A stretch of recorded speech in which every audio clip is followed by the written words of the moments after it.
le président de la Commission électorale nationale indépendante, CENI, Corneille Nangaa Beluo, a déclaré devant la Cour constitutionnelle que « la loi électorale actuelle n'a pas opéré des changements dans le système électoral », indique un communiqué de la centrale électorale parvenu mardi à la CEP.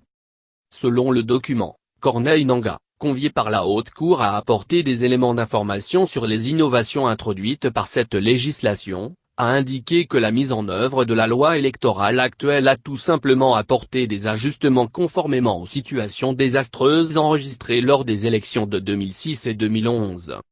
Devant la plénière de la Cour constitutionnelle, le président de la CENI a axé sa communication sur 2 points, à savoir l'introduction d'un seuil légal de représentativité et du cautionnement électoral à payer par nombre de sièges visés.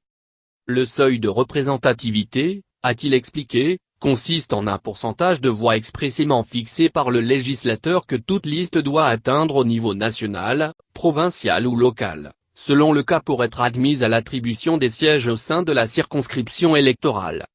Le numéro 1 de la CENI a, en outre, affirmé devant les hauts magistrats l'engagement de son institution à organiser le 23 décembre 2018 les élections générales telles que fixées dans le calendrier électoral rendu public le 5 novembre 2017.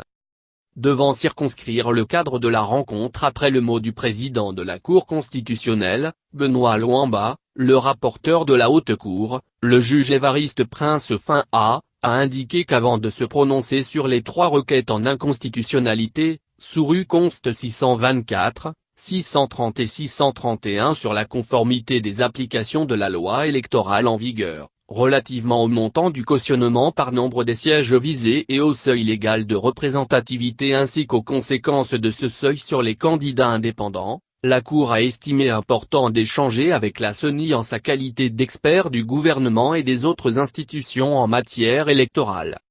Le personnel féminin de la Cour constitutionnelle expérimente la machine à voter.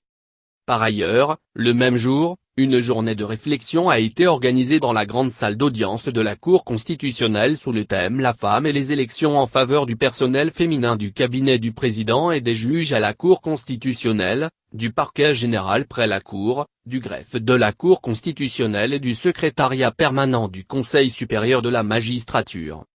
3 exposés ont marqué cette journée de réflexion, à savoir l'emploi de la machine à voter, recul ou gain ? Par M. Jean-Baptiste Itipo, La femme et les élections par Madame Martini Di Cailly et éthique de la femme en milieu professionnel par Mathieu Pepot. Pour répondre à certaines questions soulevées après les exposés, le personnel féminin de la Cour a été invité à fournir des éléments de réponse à cette interrogation après expérimentation de la machine à voter. Le personnel féminin a trouvé la machine à voter fiable, rapide et facile avec un bulletin de vote bien adapté pour 3 scrutins.